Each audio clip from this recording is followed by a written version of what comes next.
Hi friends, ഇന്നത്തെ എൻ്റെ recipe palak dal തടുക്കയും jeera റൈസുമാണ്. ഇത് വളരെ ടേസ്റ്റിയായ ഒരു റെസിപ്പിയാണ്. പെട്ടെന്നുണ്ടാക്കാൻ കഴിയും. പാലക്കില്ലെങ്കിൽ നമ്മുടെ സാധാ പരിപ്പിട്ട് മാത്രവും ഇത് വയ്ക്കാം. അതിനായി ഞാൻ ആദ്യം ഒരു ബൗളിലേക്ക് 1 കപ്പ് ബസ്മതി റൈസ് എടുത്തിട്ടു. അത് ആവശ്യത്തിന് വെള്ളമൊഴിച്ചു നന്നായി കഴുകി ഒരു 2-3 പ്രാവശ്യം വെള്ളം തെളിയുന്ന വരെ നന്നായി കഴുകിയെടുത്ത് അത് ഊറ്റിവെച്ചു. ഈ സമയം കൊണ്ട് ഞാനൊരു ചെറിയ ചരുവത്തിൽ വെള്ളം തിളപ്പിക്കാൻ വെച്ചിരുന്നു. അതിലേക്ക് വെള്ളം തിളച്ചതിന് ശേഷം ഉപ്പിട്ട് കൊടുത്തു. പിന്നീട് കഴുകി വെച്ച നമ്മുടെ ബസ്മതി റൈസ് അതിലേക്ക് ചേർത്തു. ബസ്മതി റൈസ് ഇട്ടതിന് ശേഷം ഞാനൊരു കയ്യിലുകൊണ്ട് നന്നായി ഇളക്കി കൊടുത്തു. കാരണം അത് അതിൻ്റെ ചുവട്ടിൽ പിടിക്കാതിരിക്കാനും കട്ട പിടിക്കാതിരിക്കാനും എല്ലാവരും ചെയ്യുന്നതാണ്. അരിയിട്ടതിന് ശേഷം കുറച്ച് നേരം ഒന്ന് ഇളക്കി കൊടുക്കണം. പിന്നീട് അതൊരു 10 മിനിറ്റ് ചെറിയ തീയിൽ വേവിക്കാൻ വെച്ചു. ഒരു 10 മിനിറ്റിന് ശേഷം അത് ഏകദേശം നന്നായി വെന്തിരുന്നു.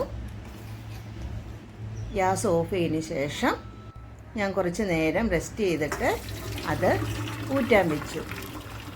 ഊറ്റി അത് ഒരു 5 മിനിറ്റോളം തണുക്കാൻ വെക്കണം. എന്നാലാണ് നമ്മുടെ ജീര റൈസിൻ്റെ പരുവത്തിൽ എടുക്കാൻ പറ്റുകയുള്ളൂ. അതിനുശേഷം ഒരു ബൗളിൽ കുറച്ച് സാമ്പാർ പരിപ്പ് എടുത്തു. സാമ്പാർ പരിപ്പ് വെള്ളമൊഴിച്ച് അതും നന്നായി കഴുകി 2-3 പ്രാവശ്യം അത് നന്നായി കഴുകണം. നന്നായി തിരുമ്മി കഴുകിയതിന് ശേഷം അത് ഞാനൊരു കുക്കറിലേക്ക് അതിട്ട് കൊടുത്തു. ആവശ്യത്തിന് വെള്ളമൊഴിച്ചു. അതിലേക്ക് 1 സ്പൂൺ മഞ്ഞൾപ്പൊടി ഇട്ടു. ഒരു വലിയ ഏലക്കയും കൂടി അതിലേക്ക് ഇട്ടിരുന്നു. അതിൻ്റെ വീഡിയോ എടുക്കാൻ മറന്നുപോയേ. അത് തിളച്ചതിന് ശേഷം അതിൻ്റെ മേലിൽ വന്ന പത എടുത്തു മാറ്റി. അത് നമ്മുടെ യൂറിക് ആസിഡ് കൂട്ടുമെന്നാണ് എല്ലാവരും പറയുന്നത്. അതുകൊണ്ട് ആ പത ഞാൻ എടുത്തു മാറ്റി കുക്കർ അടച്ച് വെച്ചു. 2-3 വിസിൽ കേൾക്കുന്നവരെ അത് അടച്ച് വെച്ച് വേവിക്കാൻ വെച്ചു. ഈ സമയം കൊണ്ട് നമ്മുടെ പാലക്കും ഒരു പിടുത്തം പാലക്കാണ് എടുത്തത്. 1 സവാളയും ഒരു വലിയ തക്കാളിയുടെ പകുതിയും, പിന്നെ ഞാൻ എടുത്തത് ഒരു 2-3 വെളുത്തുള്ളിയും, ഇഞ്ചി, പച്ചമുളക്, ജീരകം, ഇത്രയും സാധനങ്ങളാണ് എടുത്തു വെച്ചത്. കുക്കർ തുറന്നു നോക്കിയപ്പോൾ അത് പരിപ്പ് എല്ലാം നന്നായി വെന്തിരുന്നു. നന്നായി കുഴയത്തിനല്ല വെന്തത്, അത്രയും വേവിക്കേണ്ട ആവശ്യമില്ല. പിന്നെ ഞാൻ അതിലുള്ള ആ ഏലക്ക എടുത്തു മാറ്റി. അതിലെ മണമെല്ലാം അതിനകത്ത് പിടിച്ചിട്ടുണ്ടായിരുന്നു. ഒന്ന് ഇളക്കി കൊടുത്തു. ഇളക്കി കൊടുത്തതിന് ശേഷം ഞാനൊരു തവയെടുത്തു.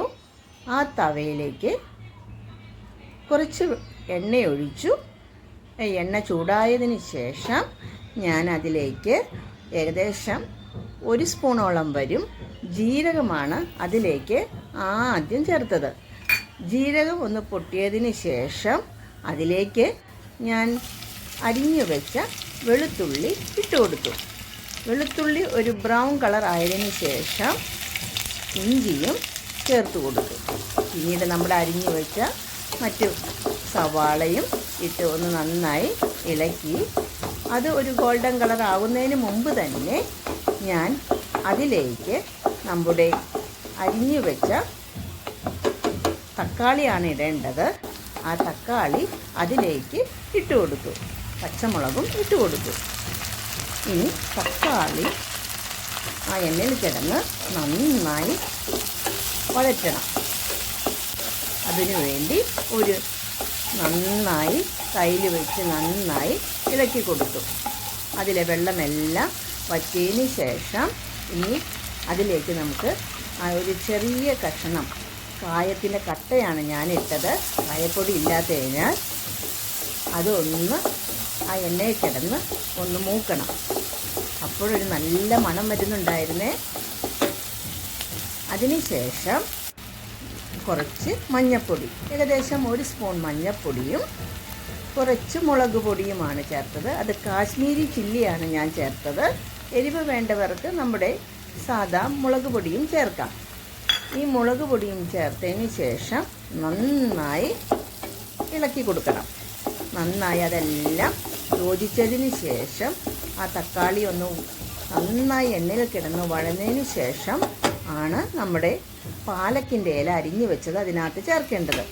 ആ പാലക്കിൻ്റെ ഇലയും ഞാൻ അതിലേക്ക് ഇട്ട് കൊടുത്തു.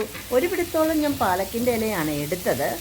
അതും ആ തക്കാളിയും സവാളയും പച്ചമുളകും എല്ലാം കൂടെ ചേർന്ന് ഒന്ന് വെന്ത് വരുന്നവരെ നമ്മൾ ഇളക്കി കൊടുക്കണം. പാലക്കിൽ നിന്ന് കുറച്ച് വെള്ളം അതിലേക്ക് വരും. അതുകൊണ്ട്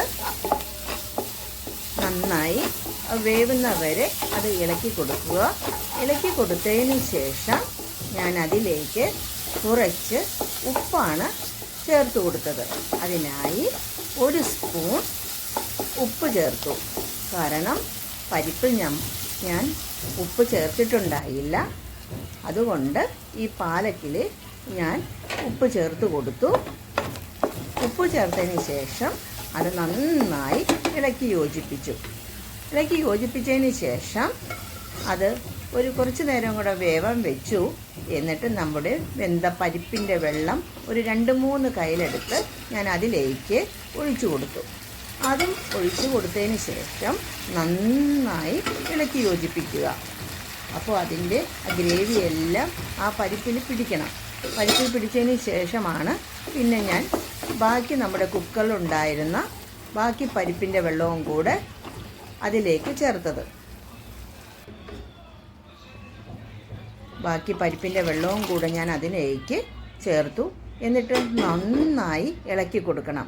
നന്നായി ഇളക്കി അത് നന്നായി തിളക്കണം. ആ പാലക്കും സവാളയും തക്കാളിയും പച്ചമുളകും വെളുത്തുള്ളി എല്ലാം കൂടെ നന്നായി തിളച്ച് കുറച്ചൊന്ന് വറ്റുന്നവരെ അത് തിളപ്പിക്കണം. ഒരു ഗോൾഡൻ കളറാണോ ഓറഞ്ച് കളറാണോ ഒരു നല്ല കളറായി അത് ഇരിക്കുന്നത് കാണാം. ഈ സമയം കൊണ്ട് ഞാനൊരു തവ വെച്ചു.